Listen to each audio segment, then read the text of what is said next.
I didn't expect so many people.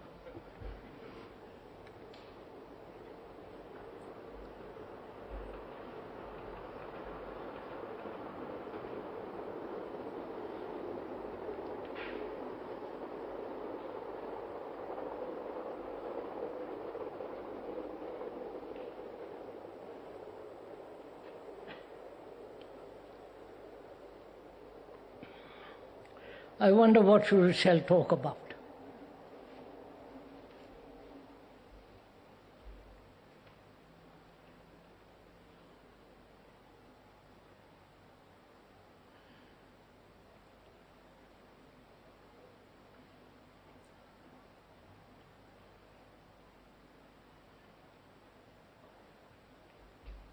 It seems to me that our self-centered problems and the problems that lie beyond our own personal crises, disturbances and miseries, the world about us is more or less in chaos, in great confusion. I think everybody will admit that, without a great deal of trouble, with a great deal of investigation. And nobody apparently sees a solution for this, neither politically, nor religiously, nor economically. That again is an obvious fact. And nobody asks if there is a way out of all this. The trap in which human beings have been caught for millennia, if there is any way out of this mess, confusion, turmoil, terror, not finding an answer, many people resort to the old traditions, join old religions, or form a small community, hoping thereby to solve their own particular problems.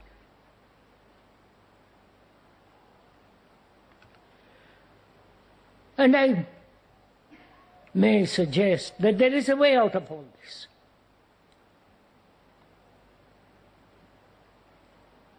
Out of our present continuous misery, conflict, strife, various forms of terror, and the threatening wars, not only near but far. So to investigate all this and find out if there is a solution, a way out, without suppression, without escape, without any kind of illusion. And if you will, have the patience, energy, and the serious responsibility that's involved, we can think together.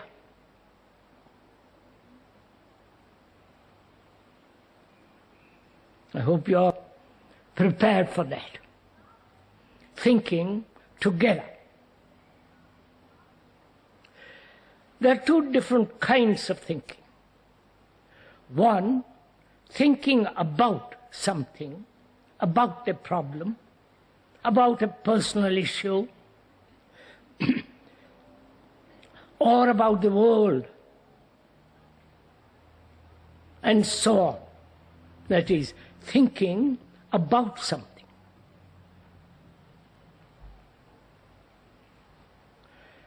And is there another kind of thinking which is not about something?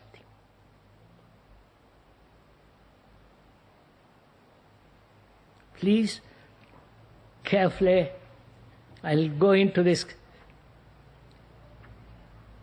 widely and deeply if I may. So we are asking, our minds are accustomed to think about something, about a problem, out of our personal desires, fulfillments, sorrow, anxiety, and so on, about something.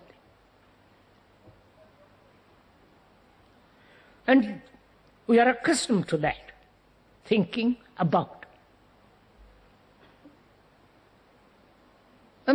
We are asking, not about something, but thinking itself.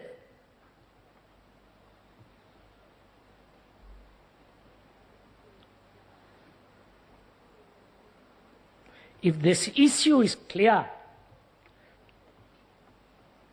not about something which will come later on, but thinking together.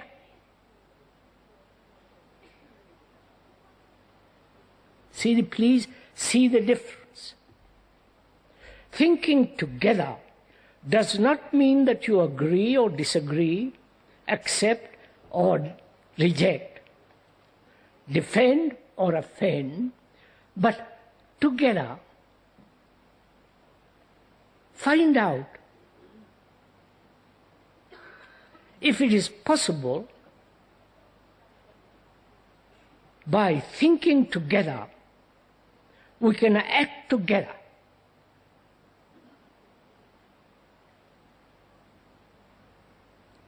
Not about something.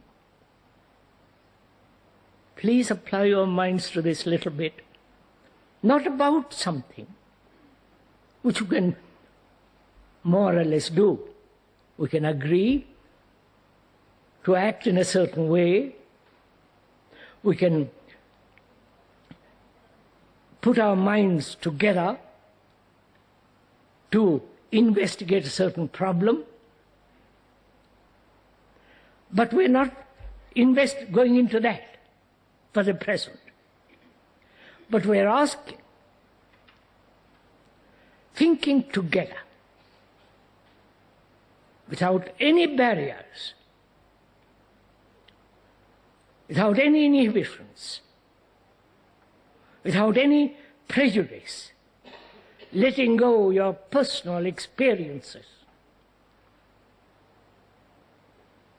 your personal urge to fulfill,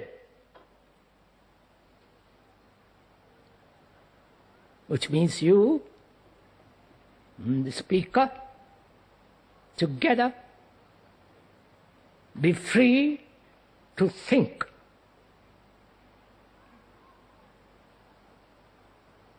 Is this somewhat clear?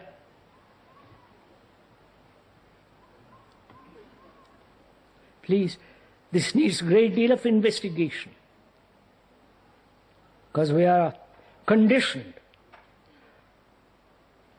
to think together about certain ideas, about certain conclusions, philosophical, historical, and so on. Then there are those who agree and those who disagree. They form two camps, each opposing the other.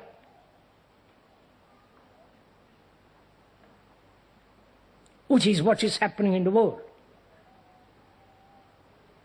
The totalitarian, the so-called the democratic, the capitalist, and the Marxist, and so on, agreeing and disagreeing, opposing and defending. where we are asking if we could think together freely, you letting go all your experiences, your conclusions, your your desires, prejudices, and so on, putting them aside, so that together we can think. Is this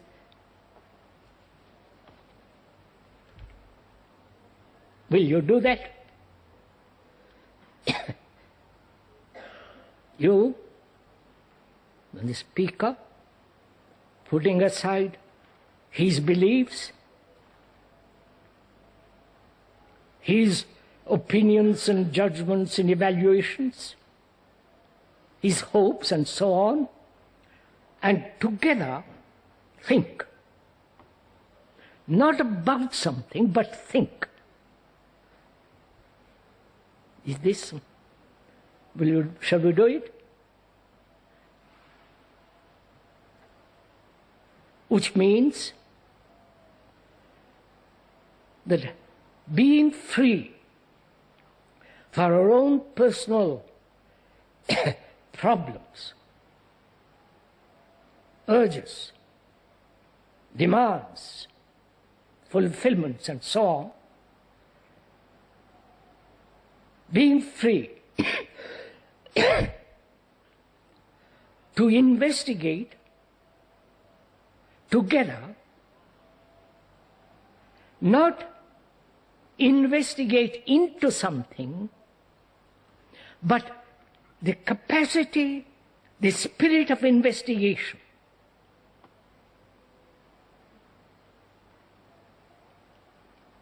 Is this somewhat clear?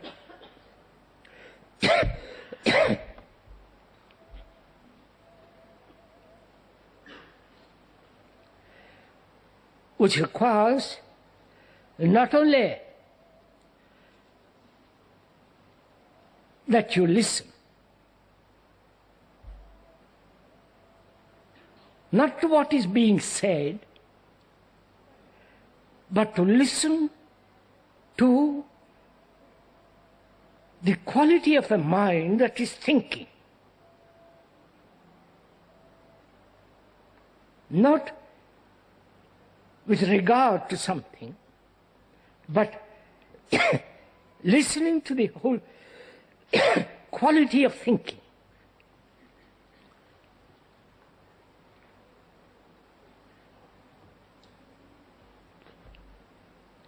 Which requires certain awareness and attention.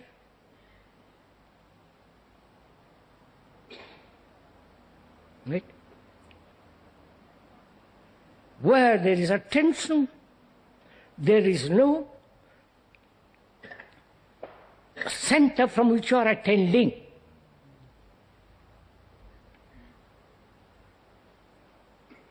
I wonder if you're doing it as we are talking. That is, when you attend, that is, in which there is no division,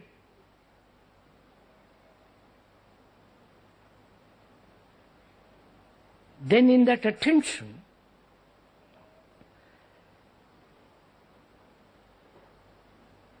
thought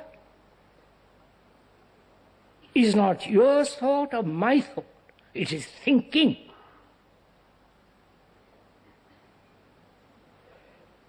Is this, can we proceed along these lines? Are we following each other?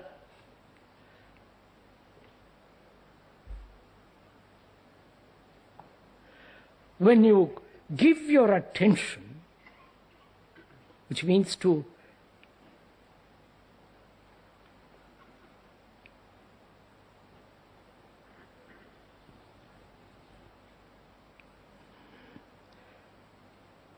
give all your mind, your heart, your nerves, to completely give attention,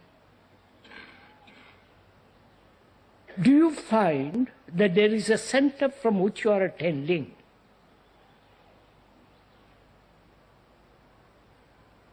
So in that attention, there is not your thinking and speaker thinking.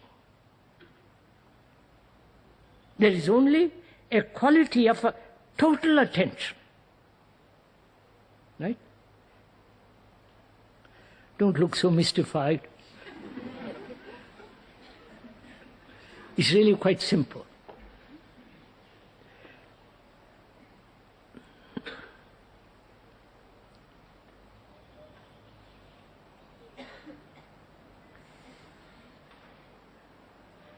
You see, our thinking, ordinary, everyday thinking, is with regard to a certain subject, to a certain action, to a certain problem. Thinking about something, right? Right? That thinking is from an experience, from a memory, from a knowledge. Therefore, it's your experience opposed to another experience. So there is always division. Right?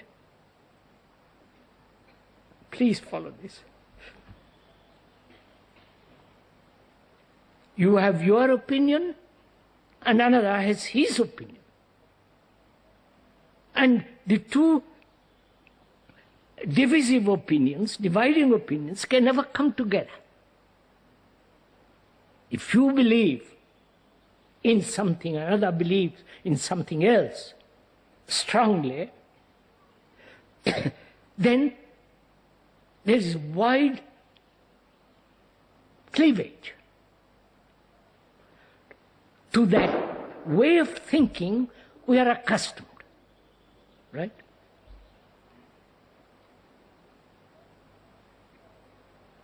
Now we're asking,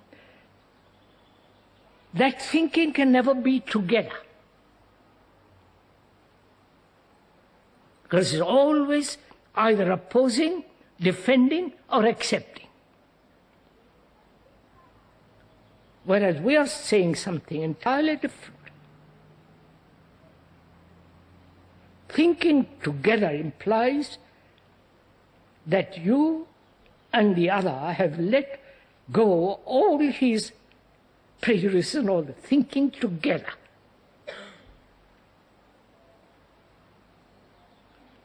Because in that thinking together,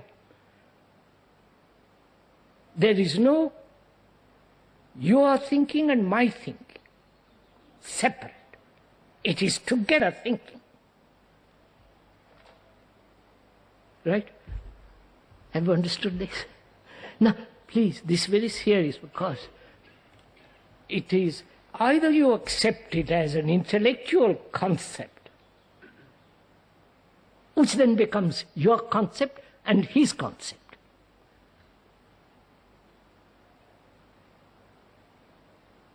If you merely accept the verbal explanation and draw from that explanation a conclusion, according to your experience, knowledge, prejudices, and the other does the same, there is no coming together. You're following all this?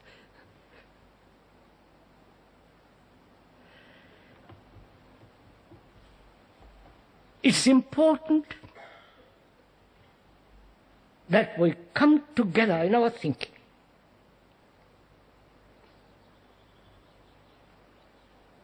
So that there is no barrier between your thinking and my thinking, his or hers. Can we do this together? Because from this we can proceed.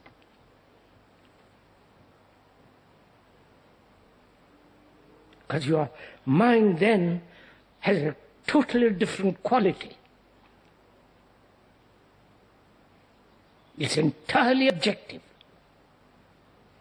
nothing personal.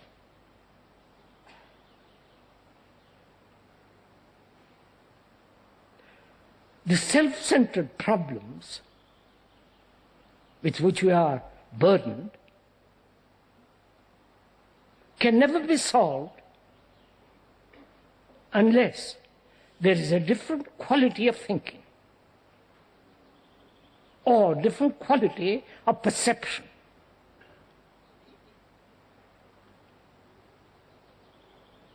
Different quality of insight into the problem. Right? I wonder if you're following all this. So,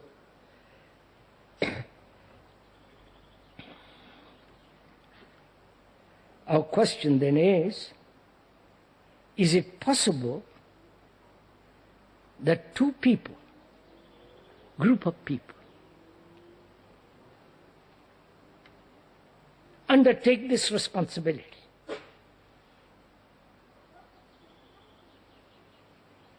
That putting aside your anxiety, attachment, and so on, and the other, meet, so that there is never a question of division. Opinion opposing opinion, knowledge opposing knowledge, experience contradicting another experience. You're following this? So that our minds are together.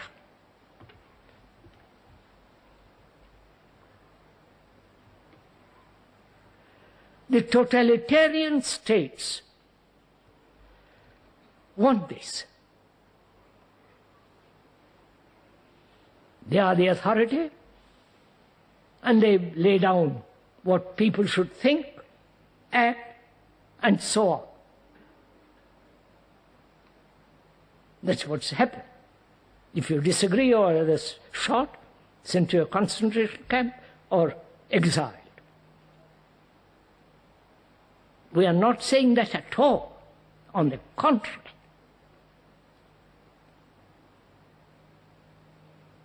Two minds, educated, concerned with the world,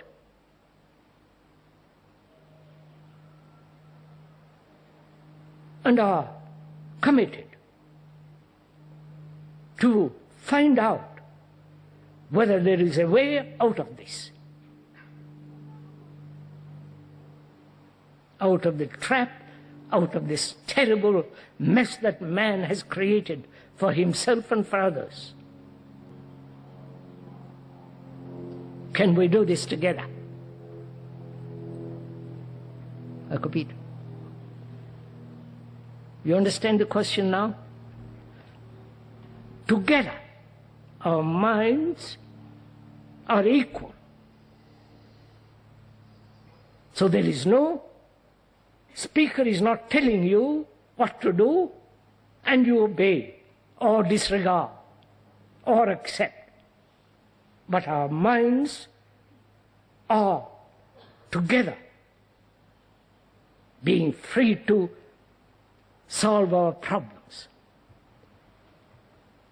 Right? Can we do this? Will you give up your Zen meditation? Give up your particular guru? Give up your belief? Your own experience to which you cling to? Your own personal, self-interested problems? Let go and then meet together. Do you see what takes place if we can do this?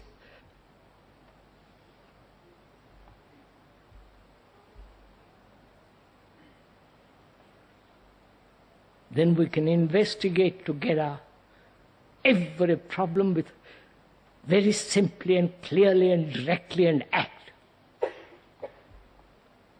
That is clarity. To observe, to see without any distortion, to listen completely without making an abstraction of what you are listening into an idea. Therefore, there is only listening. There is only then see. Not you see and I see different. There is only seeing together.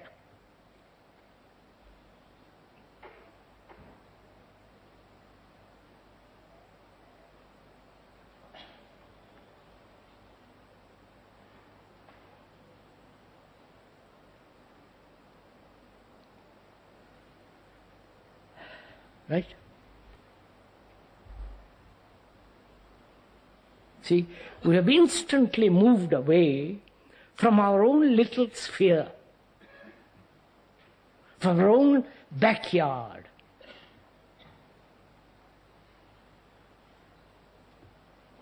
From our own self-concerned, innumerable problems.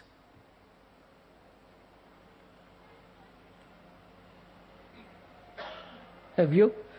Please, this is serious. We want to talk together. This is really important. Or do you carry the burden of all the troubles, anxieties, griefs, and sorrows, and try to listen to another fellow what he's talking about? If you do that, then you are trying to conform to the pattern set by another. Obviously. And so there is always division. Right?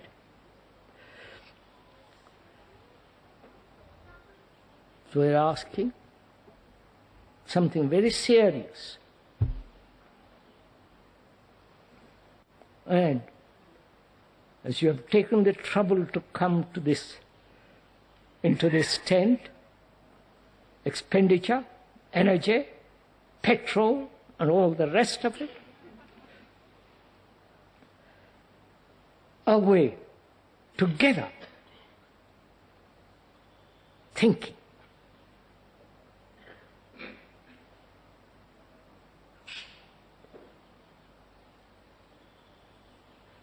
Not you think and I think. Thinking together.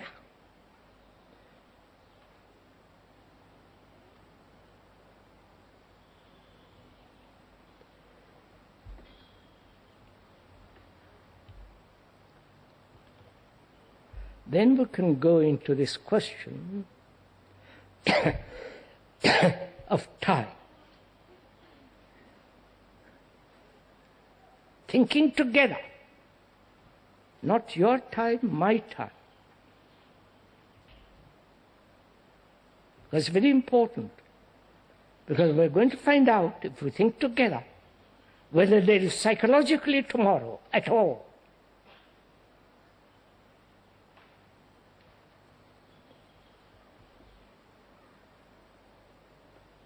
Because that may be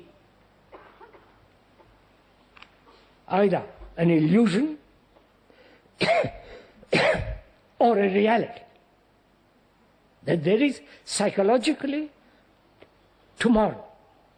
Tomorrow means many, many, many, many tomorrows. Either that may be an illusion, and so, being an illusion, you can put that aside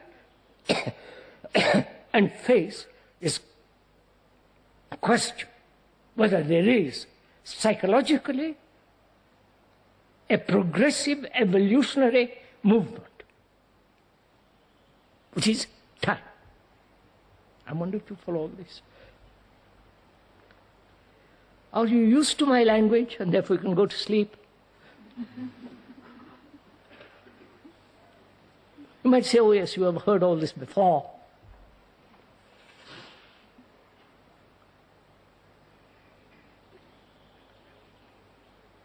If you so think, then you are not discovering it for yourself. You are not thinking together. You've already stopped thinking together and said, I've heard it before. Because we're going very, very deeply into this. Therefore, it's the first time you hear it. The speaker has been talking in this tent for the last 19 years. Next year it'll be 20 years. And probably you'll all turn up and say, oh Lord, he's back again. Caught in a rut.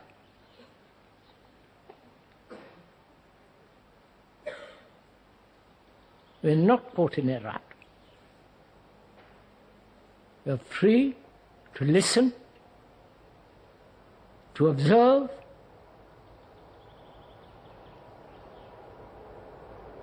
and that very observation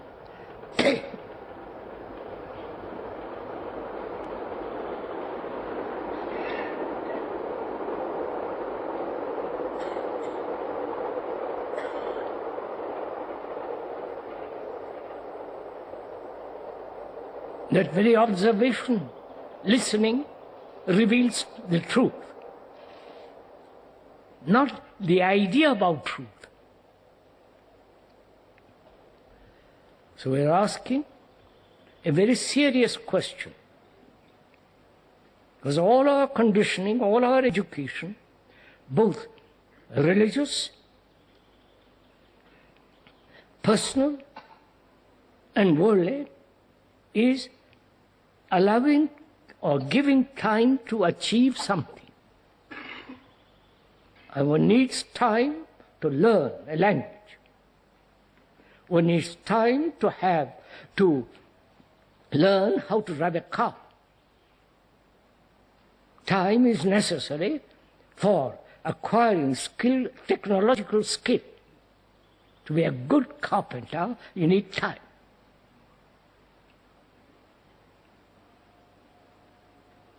But we are asking something entirely different. There it is, time is necessary.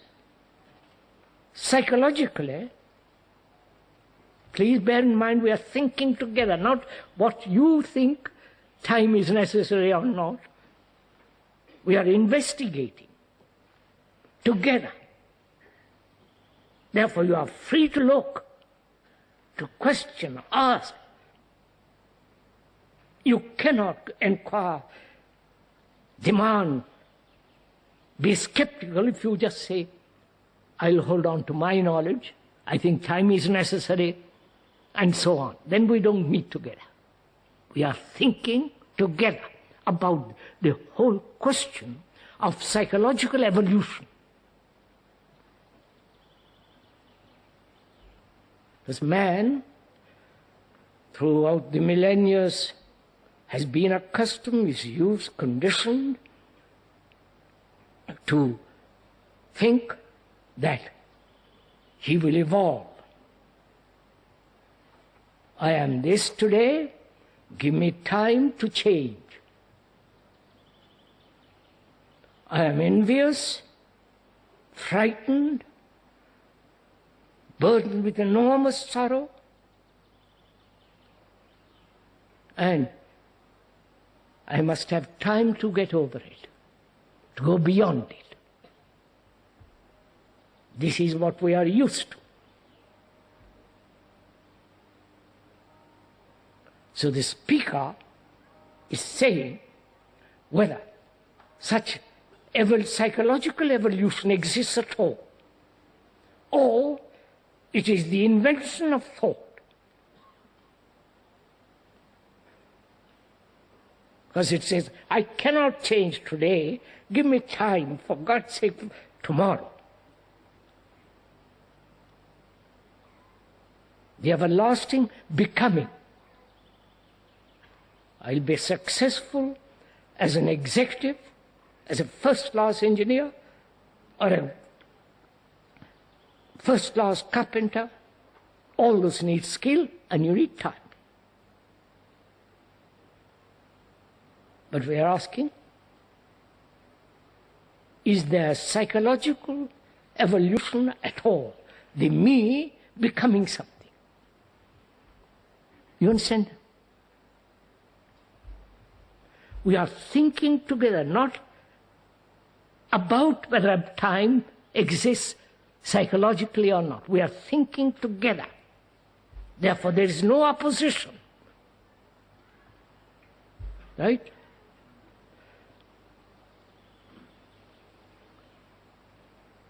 So let us examine the whole conditioning of becoming. Together, not, you understand, don't come to any conclusion. Or if you have conclusions, let go and find out. You see the problem?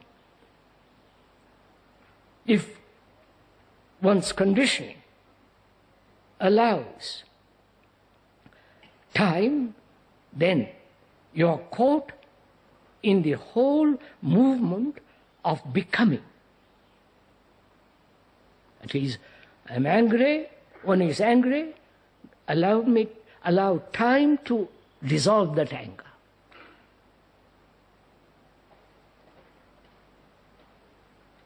That is one's conditioning, that's one's habit. And if you cling to that, we cannot think together.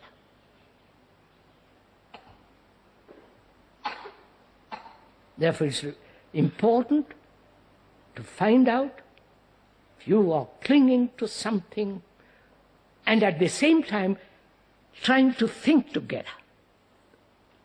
Right? If I cling to my belief, to my experience according to that belief, and you likewise, we can never think together. We can never cooperate together. There is no action which is not divisive. You follow? So are we prepared to investigate together? Investigate implies looking, observing, thinking. Rationally, sanely, patiently, deeply.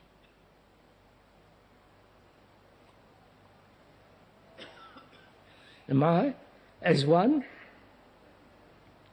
free to inquire into this question? The me, the self-centered activity, the constant movement, whether you're asleep, awake, walking, talking, it's this constant central activity of me. Has that a tomorrow, a progressive ending of it, or a progressive continuity of it, a refinement of it?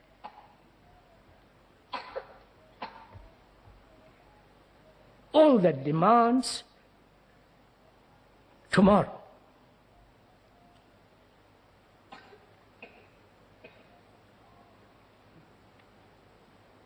Now, psychologically, is there a tomorrow? Please, this is a very serious question.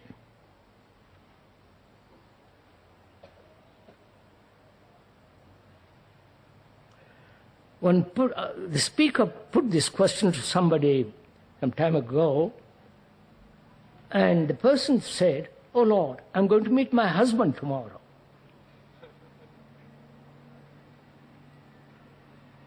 You understand? Oh, come on, there is nothing to it. Don't be puzzled. All her anxiety, hope, pleasure, you follow? The whole memory of the husband. And if there is no tomorrow, what is my husband? We're all... Right? Don't, please, together. We are free together to inquire into this question. The speaker is not imposing a thing on you.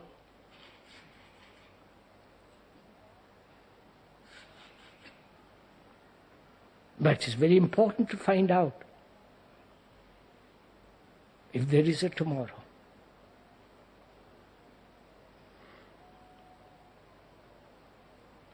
If there is no tomorrow,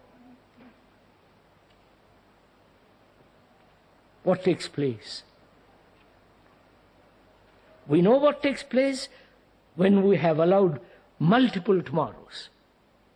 Postponement, laziness, indolence, gradually achieving something. Enlightenment. You understand? Nirvana, all the rest of it. Through many lives, progress. You follow? I wonder if you follow all this. The seriousness of this investigation.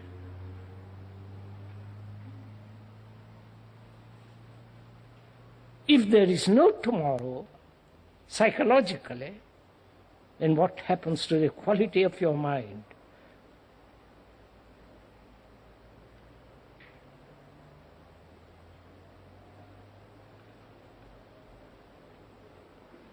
The mind that is thinking together. What is the quality of the mind? The mind, not your mind, my mind, but the mind that has seen the whole progressive movement of becoming, the me becoming.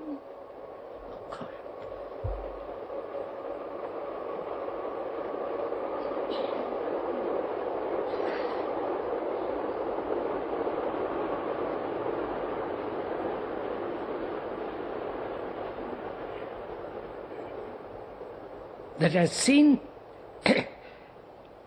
what is involved in this self-achieving, self-becoming.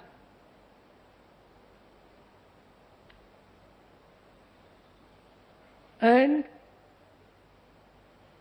what is involved when psychologically there is no tomorrow, no future. Do you understand, sir?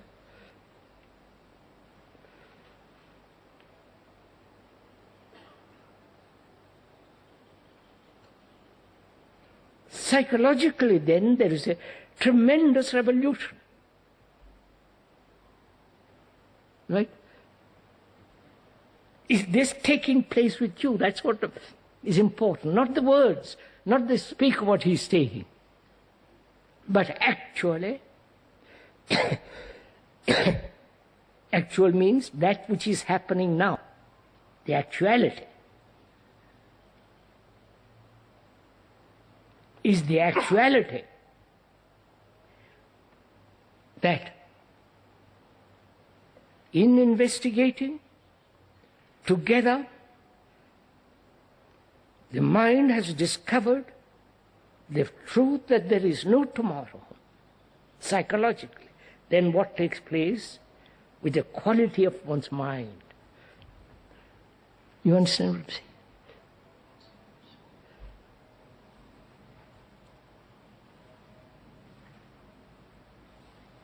All religions, Christian, Catholic, all the rest of it, have all said tomorrow is important.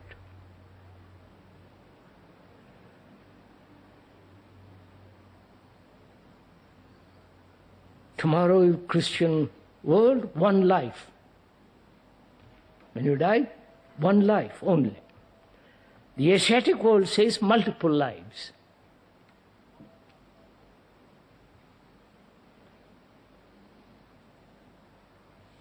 Probably You neither believe or accept either of those two. I don't know. But when you begin to investigate the whole psychological movement,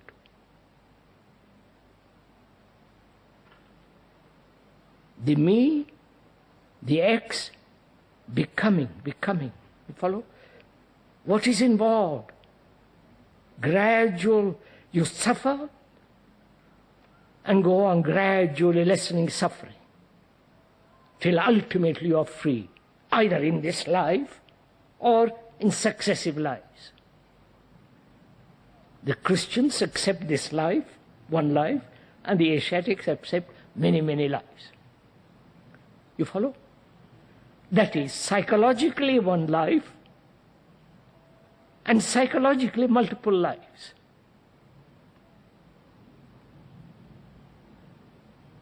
And together, you and I have looked at it without any prejudice, without any conclusion.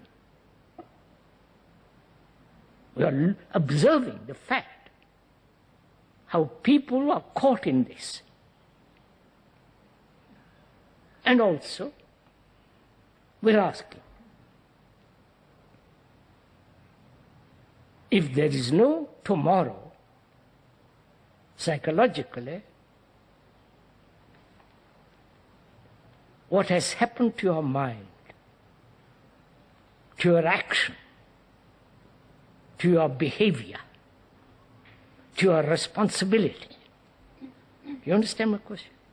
Have you understood the question?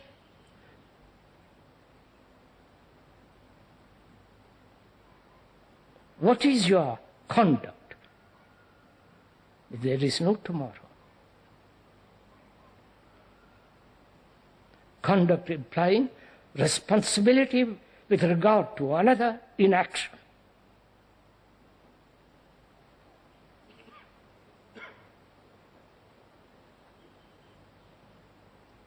Do you understand, sir?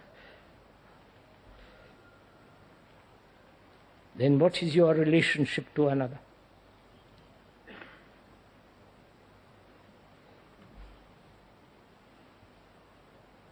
Please, together we are investigating. Don't look at me and say, please tell me.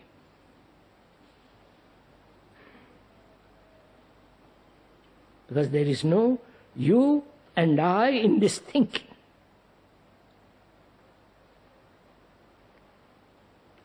In this observation, in this quality of listening.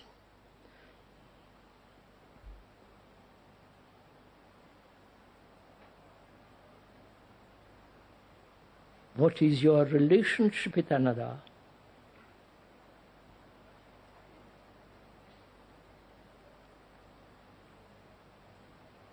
When there is no tomorrow, psychologically.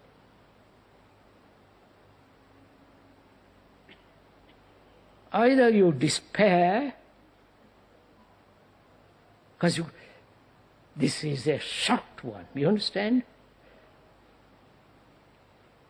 Either you despair or you give up. You say, I don't know, let me throw it out. But if you are committed to this thinking together and inquiring into the progressive business and ending of today psychologically, then what takes place actually in the sense that which is happening now in your relationship with another.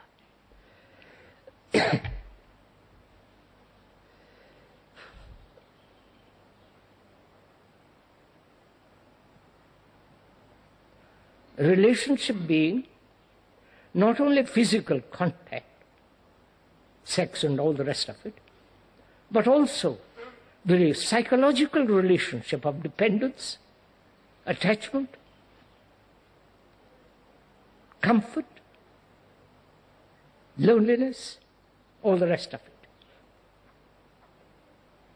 what takes place?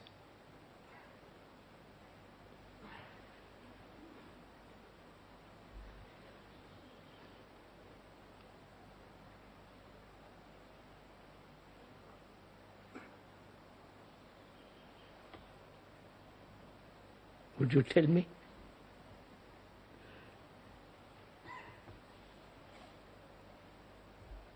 Or is this totally new to you?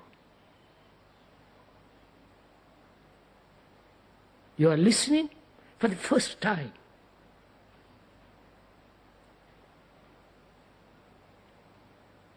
And therefore there is no immediate response. Right? And why not? You're following all this? I wonder if you are.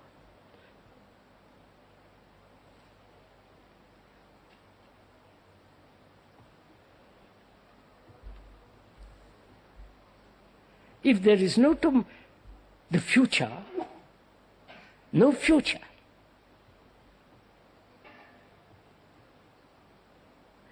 The future to which we are accustomed to, we know very well. The picture, the image, the pleasure, desire for success, spiritually and worldly. The priest wanting to become bishop, bishop wanting to become the cardinal, cardinal becoming the pope, the whole racket of it. And in the world too,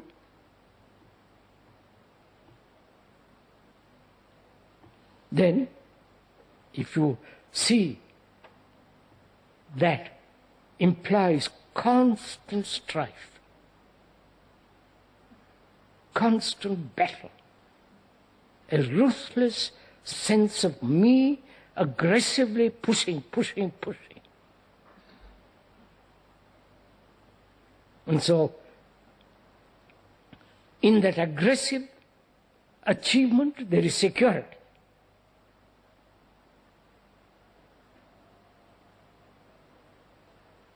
Hoping to have security. And in relationship also, security in another, with all its implications, anxiety, jealousy, displeasure, tears. We know all that very well. But if there is no progressive tomorrows, what is one's relationship to another? Intimate or not? Consult, find out.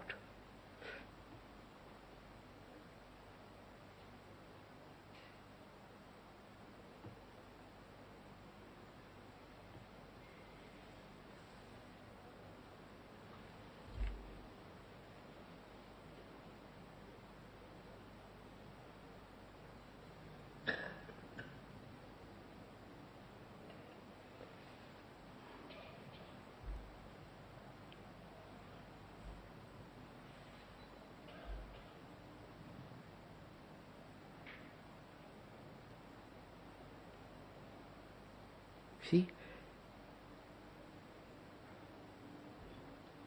If we have understood the quality of thinking together, you understand? Thinking together, not about something, but thinking together, you and I.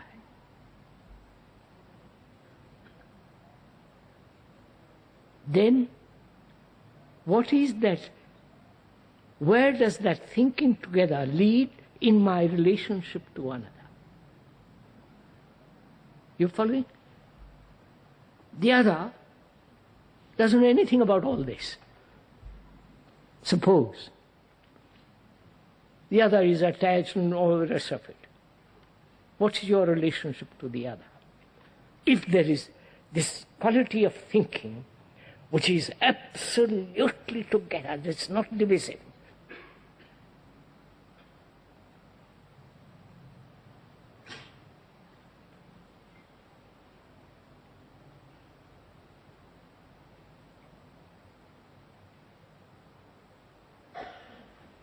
Do you want me to tell you? No, sir. Quite right, sir.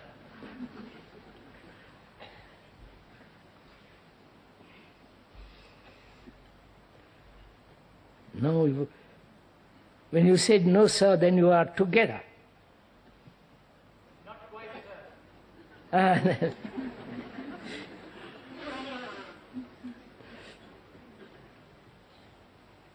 See, that is our difficulty.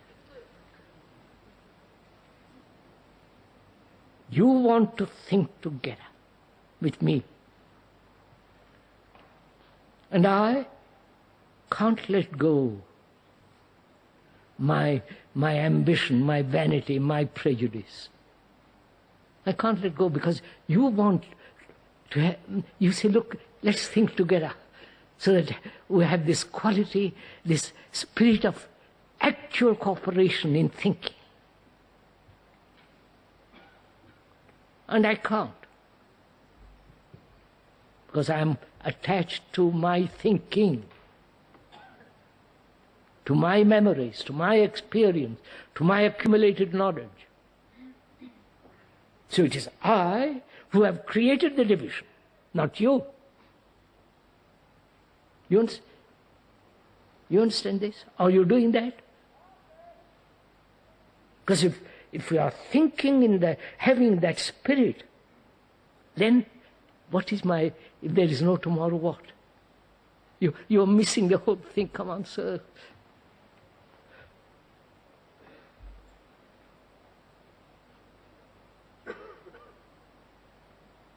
This is exactly what's going on between you and the speaker.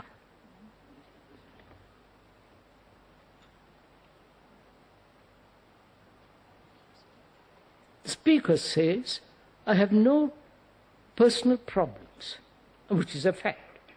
I have no belief, which is a fact. I have no experience. I've had great many, but I don't carry them, they're gone. I'm not entrenched in my particular opinion, prejudice, evaluations, right? Which is a fact. I would be a hypocrite if I said something else. So I say, let's think together and see the beauty of thinking together. And you say, how can I let go my knowledge, my experience? I can't. I love them. This is my life. So you create a division in the world.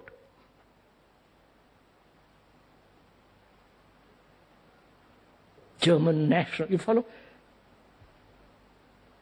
Both outwardly and inwardly. And where there is division, there must be conflict. That's a law.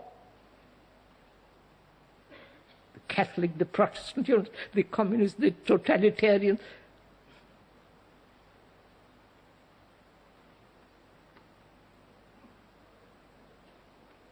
So the speaker says, please, my friend, let's think together.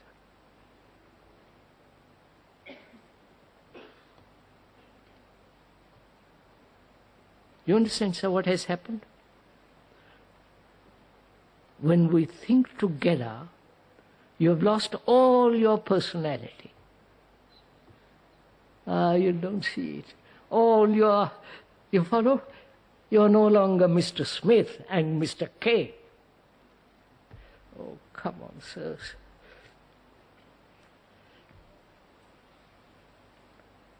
What time is it, sir?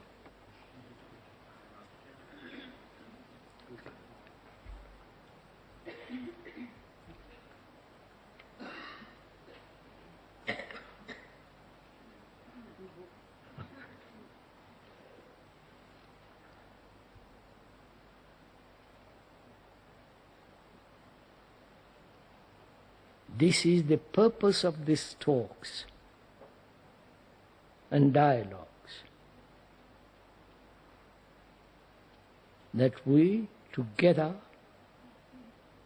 dissolve all our problems.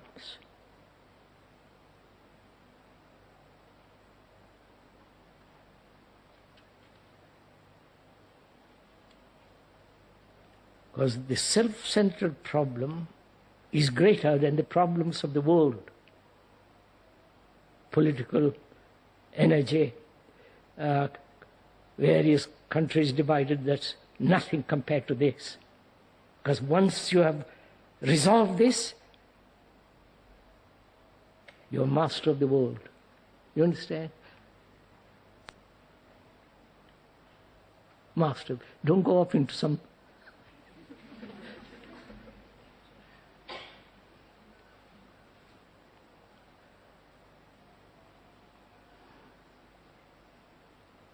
I think that's enough for this morning, isn't it? Passa. Bene.